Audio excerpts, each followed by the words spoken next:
Hello friends, today we will be seeing the osteological features of the norma lateralis.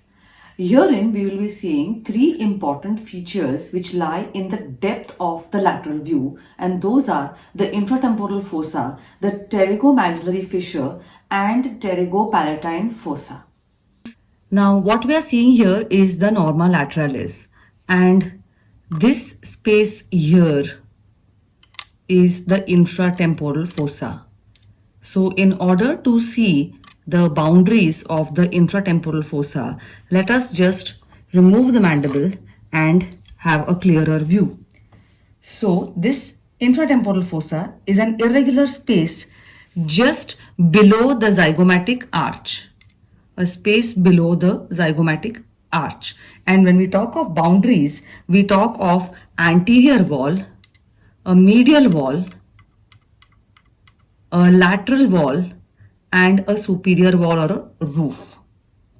Now, when we talk of the anterior wall of the infratemporal fossa, this is formed by the posterior surface of the body of maxilla bone. The medial wall is formed by the lateral pterygoid plate and by the pyramidal process of the palatine bone. Then we go on to see the roof. The roof of the infratemporal fossa is formed by the infratemporal surface of the greater wing of sphenoid bone.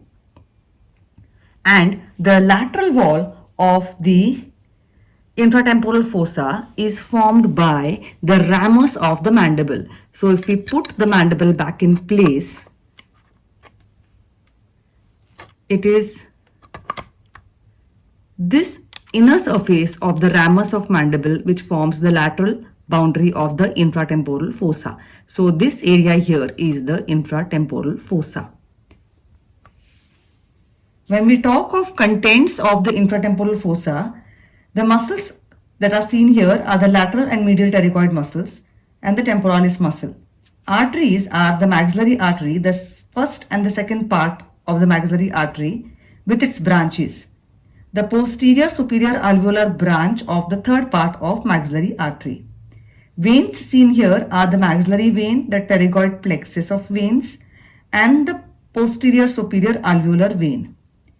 Nerves seen here are the mandibular nerve and its branches, the chorda tympani nerve, maxillary nerve, and the posterior superior alveolar nerve.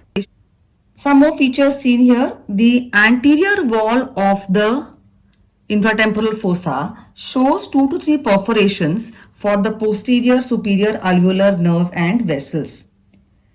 Junction of the anterior and the medial wall is marked by a fissure, and that is the pterygomaxillary fissure, through which this fossa communicates with the pterygopalatine fossa. Similarly, the junction of the anterior wall and the roof shows another opening, and that is the lateral part of the inferior orbital fissure. The foramen ovale and the foramen spinosum are present in the roof of the fossa. The lateral wall of the fossa communicates with the temporal fossa through a gap between the zygomatic arch and the side of the skull. So these were the features of the infratemporal fossa. We then go on to see one more feature here, which is the pterygomaxillary fissure. It is a gap which leads into the pterygopalatine fossa, a gap between the anterior and the medial walls of the infratemporal fossa. This is the pterygomaxillary fissure. Boundaries of this: anteriorly it is bounded by the maxilla and posteriorly by the pterygoid process. The maxillary artery enters the pterygopalatine fossa through the pterygomaxillary fissure. Maxillary nerve courses forwards through it from the pterygopalatine fossa to enter the orbit through the inferior orbital fissure. And finally, the last feature which we see here is in the depth here, the fossa which lies is the pterygopalatine fossa. The boundaries of the pterygopalatine fossa, it is bounded anteriorly by the posterior surface of the maxilla and posteriorly by the pterygoid process and greater wing of sphenoid. Medially by the perpendicular plate of palatine bone, and the floor is the fusion of anterior and posterior walls.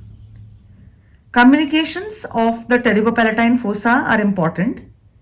The fossa communicates with the orbit through the inferior orbital fissure. It communicates with the middle cranial fossa through the foramen rotundum.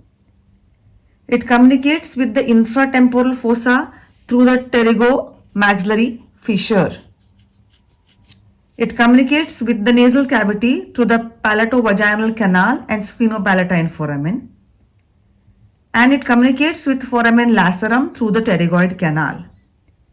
Contents of the pterygopalatine fossa are the third part of maxillary artery and its branches, maxillary nerve and its branches, and the pterygopalatine ganglion and its branches.